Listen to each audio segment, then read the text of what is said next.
এ কি গিন্নি, এই কটা ভাতে কি পেট ভরবে? ও যা ভাত আছে না, ওটা বেড়াল ডিগোতে পারবে না। হ্যাঁ, আরে বাবা, আমি আর বেড়াল এক হলো? এই বাড়তি কথা না বলে খাও তো।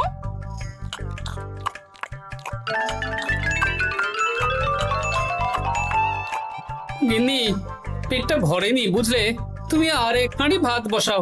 আমার জন্য 2 হাতা রাখা আছে, ওটাও খেয়ে নাও না, খাও। আমি আর ভাত বসাতে পারবো না, এখন উনুন ধরাও, আঁচ দাও, ভাত বসাও। আহ, আরে তোমারটা তুমি খেয়ে নাও না। তুমি তো জানো আমার এইটুকু খাবার পোষায় না। তারপর তুমি আজকে ওই ওলের ঝোলটা যা বানিয়েছিলে না, আহা। খাই খাই খাই খাই করে আমার জীবনটাও খেয়ে ফেললে গো। আরে বাবা, ভগবান এই পেট দিয়েছে কিসের জন্য? এত খাটাখাটনি সবকিছুই তো এর জন্য নাকি? হ্যাঁ,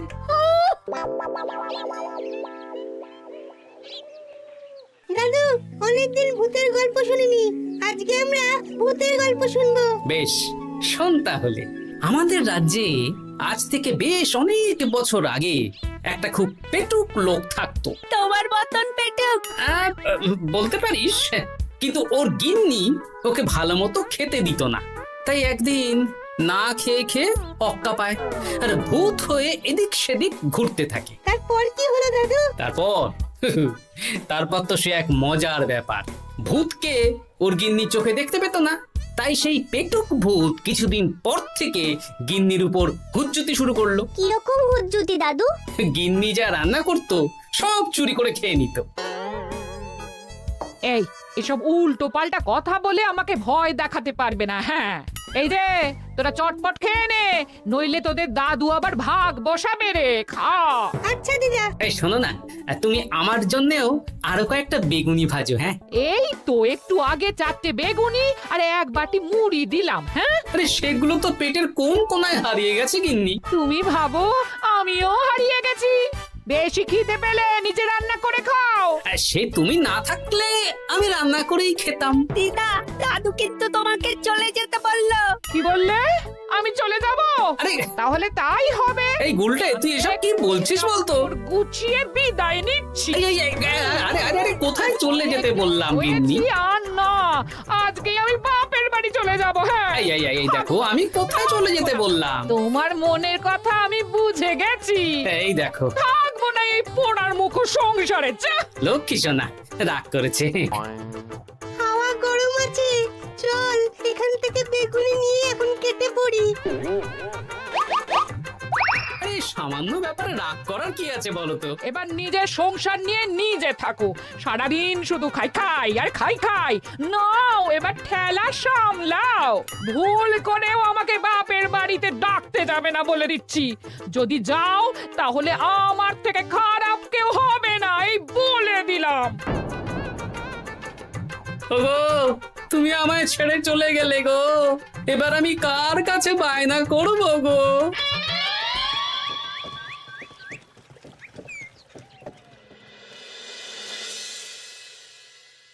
কিরে, তুই একা একা? জামাই কোথায়? তোমাদের জামাইকে ছেড়ে চলে এসেছি। এ মা, তুমি কি থাকতে দেবে না আমি চলে যাব? এসব আবার কি কথা বলছিস তুই? হ্যাঁ, এ তো তোরও বাড়ি। আমাদের ভাত ডাল জুটলে তোরও জুটবে। কি হয়েছে রে দিদি? দিন রাত খেটে খেটে কয়লার মতো পুড়ে যাচ্ছি, আর ওনার বায়না শেষ নেই। সারাদিন শুধু খাই খাই আর খাই খাই। এবার বুঝবে জামাই বাবু। হ্যাঁ, নিজে হাত পুড়িয়ে রান্না করার ঠেলা।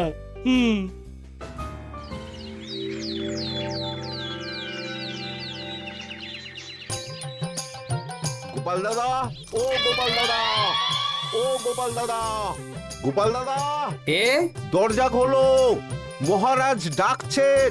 এই রে, অনেক বেলা হয়ে গেল। আরে দরজাটা খোলো। যাচ্ছি যাচ্ছি।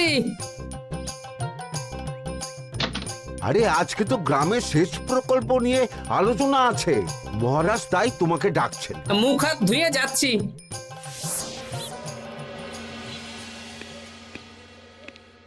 দেখুন মহারাজ, দেখুন এত বেলায় গোপাল এলো, তাও নিজে আসেনি, ডেকে নিয়ে আসতে হলো। সত্যি গোপাল, আজকে এত জরুরি একটা আলোচনা সভা, কোথায় তুমি তাড়াতাড়ি আসবে? তা না করে গোপাল বাড়াবাড়ি করে ফেললো। গোপাল, এই আমি শেষবারের মতন বলে দিচ্ছি, ফের যদি এরকম রাজসভায় দেরি করে আসতে দেখি তাহলে কিন্তু কড়া ব্যবস্থা নেব। আসলে মহারাজ, আমার গিন্নি গতকাল রাগ করে বাপের বাড়ি চলে গেছে, তাই বেশ হয়েছে। আচ্ছা, যে জন্য আজকের আলোচনা সভা ডাকা হয়েছে সেটা হলো আমাদের রাজ্যের দক্ষিণে একটা সেচের জন্য পুকুর খনন করা হচ্ছে।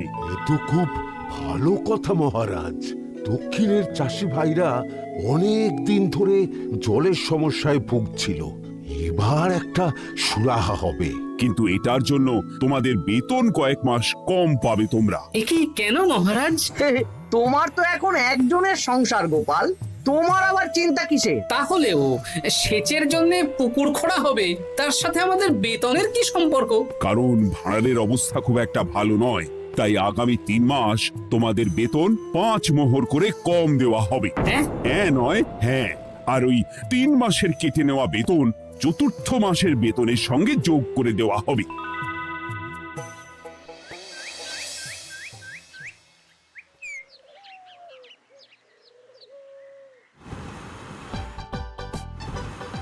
কি দাদু, এ তোমার চোখ মুখের কি অবস্থা? কালি ঝুলি মেখে ভূত। কি আর করবো বল, এসব কি আমার কাজ রে? কালকে ভূতের গল্প শোনাচ্ছিলে, আজকে নিজেই ভূত সেজে বসে আছো।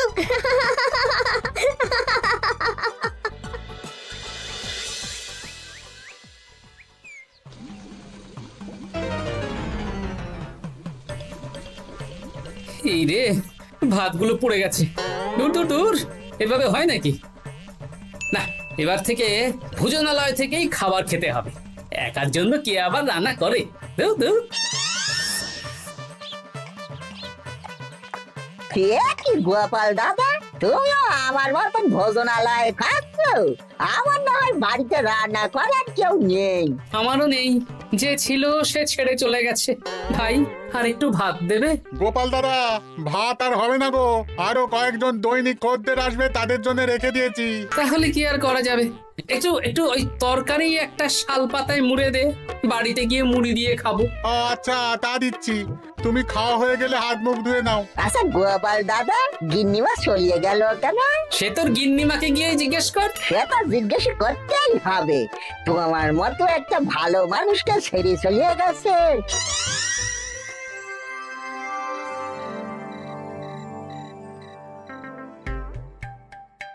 এসো এসো। এই নাও ধরো, পুঁটির মা তোমার জন্য কটা রুটি আর তরকারি পাঠালো।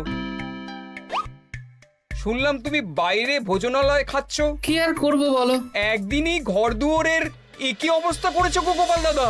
ওই একার সংসার, এখন আমার কাজের মধ্যে দুই, খাই আর শুই। তা গিন্নিমাকে খবর দাও। না না না, খবর দিলে আবার অশান্তি শুরু করবে, বরং তুমি গিয়ে বলো। বেশ, তাহলে কালকে আমি তোমার শ্বশুর বাড়ির দিকে সার কিনতে যাব, না হয় গিন্নিমাকে আমিই খবর দিয়ে দেবো।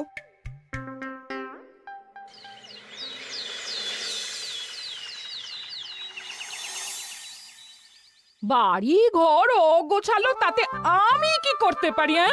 এখন আমি আর ওই বাড়িতে থাকি না। হ্যাঁ, শুধু তাই না, গোপাল দাদা বাইরে ভোজনালয়ে তেল মশলা দেওয়া উল্টো পাল্টা খাবার খাচ্ছে গো। থাক, আমাকে এসব কথা শোনাতে আসবে না পুটির বাবা। আমার খাটতে খাটতে জীবনটা কয়লা হয়ে গেছে, কয়লা। ওনার বায়নার শেষ নেই। হ্যাঁ,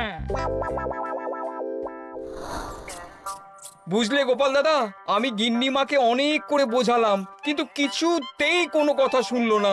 বেশ, শুনতে হবে না। এরকম বললে হয় নাকি? চারিদিকে ঘর দুয়ার অগোছালো, খাবারের থালা বাসন এদিক ওদিক ছড়িয়ে ছিটিয়ে আছে।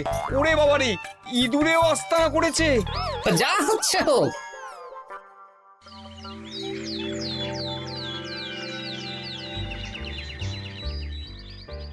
ভোলা, আটটা কচুরি দাও তো ঝটপট, খেয়ে রাজসভায় চলে যাব। এই নাও। ও গোপাল দাদা, শুনলাম নাকি গিন্নিমা বাড়ি ছেড়ে চলে গেছেন? হ্যাঁ, ঠিকই শুনেছো। তাই বাইরের খাবার খেয়ে কতদিন কাটাবে? এভাবে তো তোমার শরীর খারাপ করবে।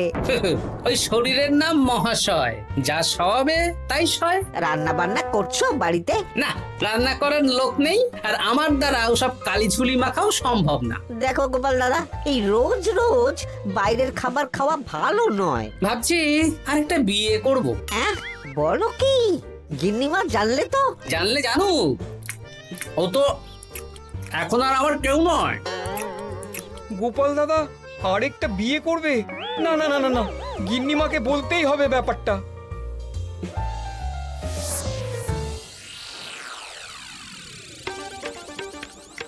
গিন্নিমা, তুমি আবার এসেছো পুটির বাবা। সর্বনাশ হয়ে গেছে।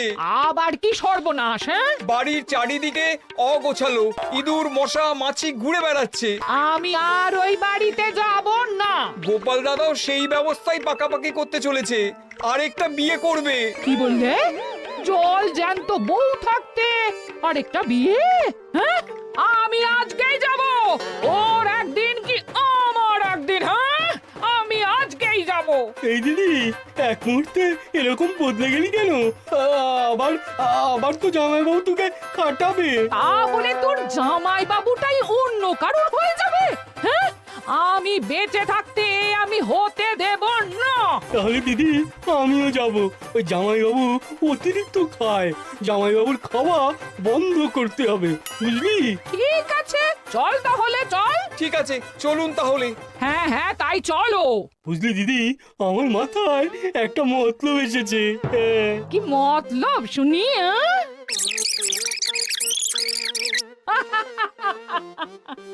এই বেশ তো বেশ, এতে যদি তোর জামাই বাবুর অতিরিক্ত খাওয়া কমে তাহলে তো ভালোই কথা। হ্যাঁ, কিন্তু খুব সাবধান, গোপাল দাদার নজর কিন্তু বাজ পাখির নজর। তাহলে যাওয়ার পথে একটা সাজঘর হয়ে যেতে হবে। হ্যাঁ, তাড়াতাড়ি চলুন, রাতে মনে হয় ঝেঁপে বৃষ্টি হবে। কই গো, বলি কোথায় গেলে? এ কি, আমি তো বেশ ভালোই ছিলাম, তা তুমি আবার ফিরে এলে কেন? আমি বেঁচে থাকতে তুমি আবার বিয়ে করবে? ওসব চলবে না। আমি এক সাধক বাবাকে নিয়ে এসেছি, তোমার সব ভীমরতি ইনি ছড়িয়ে দেবেন। হ্যাঁ, আজকে থেকে তোমার অতিরিক্ত খাওয়া দাওয়া বন্ধ করার দায়িত্ব এনার। যা বাবা,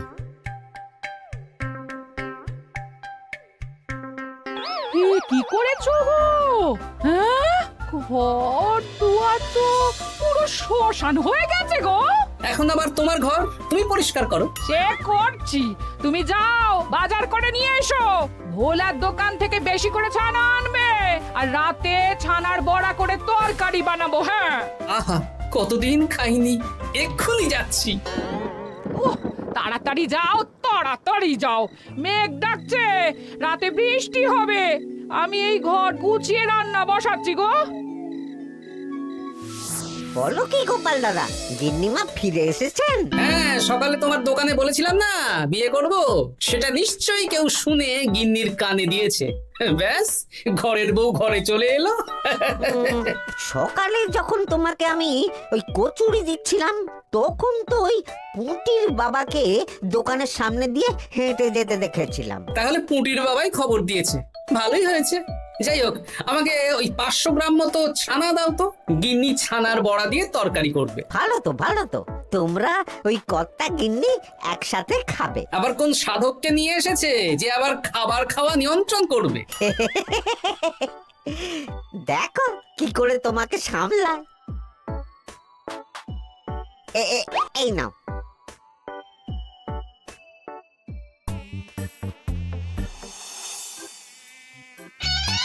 দেখি গিন্নি, আমার জন্য দুটো বড়া আর ওনার জন্য এতগুলো?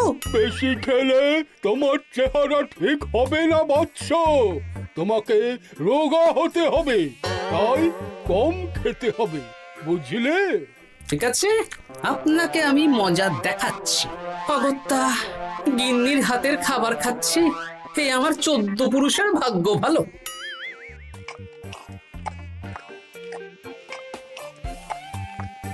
বাবা, আপনাকে আরেকটু তরকারি দিই বাবা?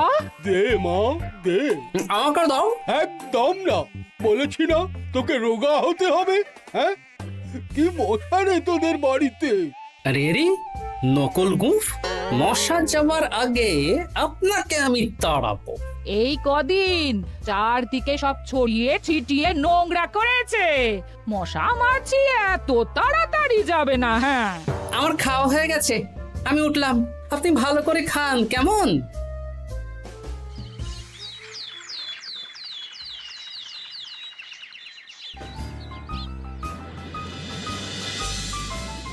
বিজ্ঞানী, আরে গোপাল যে, কি ব্যাপার? একটা সাহায্য চাই বিজ্ঞানী। বলো বলো, আমি কি করতে পারি? কয়েক টুকরো বরফ বানিয়ে দিতে পারবে? তা পারবো, কিন্তু এখন হবে না। তুমি বরং সন্ধেবেলার পর নিয়ে যেও, কেমন? খুব উপকার করলে বিজ্ঞানী। আমি ওটা বিশেষ মোড়কে তোমায় দেব, যাতে গলে না যায়। ধন্যবাদ বিজ্ঞানী, এখন তাহলে আসি।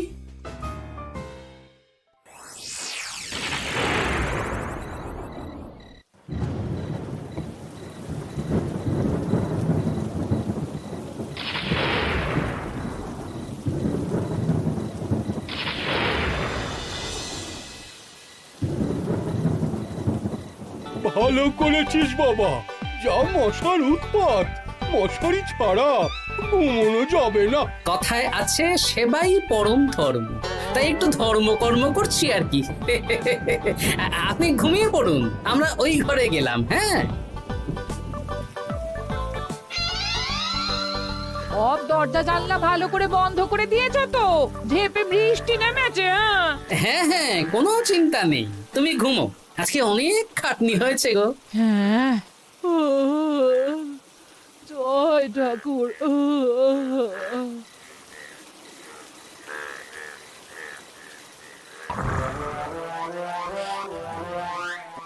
এই তো গিন্নিও ঘুমিয়েছে, এবার আসল কাজ শুরু হবে।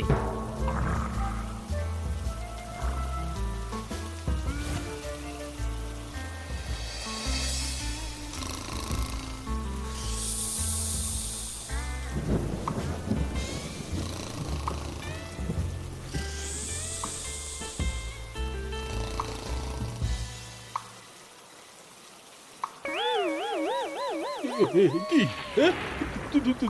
জল পড়ছে কেন? চাল ফুটো হয়ে গেল নাকি? এত রাতে দিদিকে ডাকা ঠিক হবে না। আরে আরে কি মুশকিল, এখনই জল পড়ছে। আরে দূর দূর।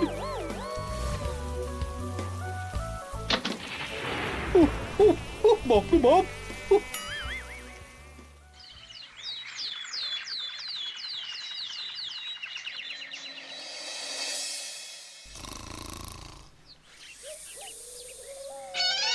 সুপ্রভাত।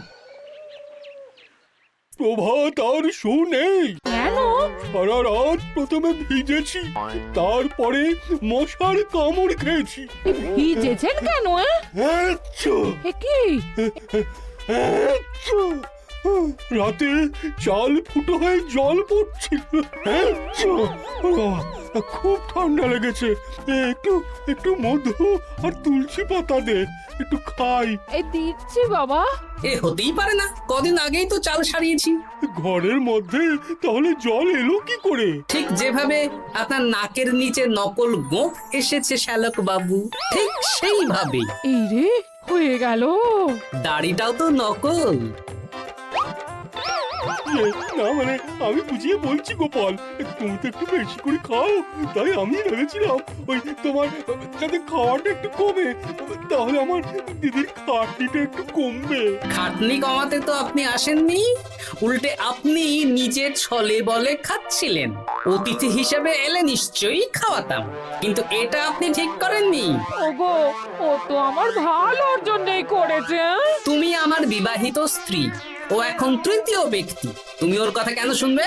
হ্যাঁ, প্রথমে বাচ্চাগুলো মস্করা করলো, সেই শুনে তুমি চলে গেলে। হ্যাঁ, ওরা তৃতীয় ব্যক্তি, ওদের কথায় কান দিলে।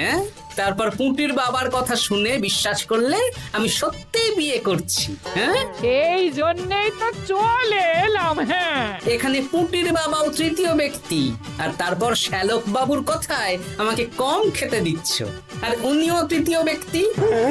ইয়ে, না মানে? হ্যাঁ মানে, না মানে কিছু না। যখনই সংসারে স্বামী স্ত্রীর মাঝে তৃতীয় ব্যক্তি প্রবেশ করবে তখনই অশান্তি হবে। নিজেদের সমস্যা আমরা নিজেরাই ঠিক করে নেব। আচ্ছা গো আচ্ছা, ঠিক আছে, আর কোনো বাইরের লোকের কথা শুনবো না। এবার বলো তো, ছাদ থেকে জল পড়ার ব্যাপারটা কি? ওটা তো কাল রাতে মশারির উপরে বরফ রেখেছিলাম, আর সারা রাত ধরে বরফের জল শ্যালক বাবুর গায়ে পড়েছে। ছাদ ঠিকই আছে গিন্নি। হ্যাঁ নয় হ্যাঁ, কাল যখন খাবার খাওয়ার সময় দেখলাম আপনার গোঁফ খুলে যাচ্ছিল, আপনি ঠিক করলেন, তখনই একটা সন্দেহ হয়। ওরে ওরে গোপাল, আমি আর তোমাদের কর্তা গিন্নির মাঝে থাকবো না। আমি পালাই, আমি পালাই। ও, ও, ও, ও, ও, ও, ও।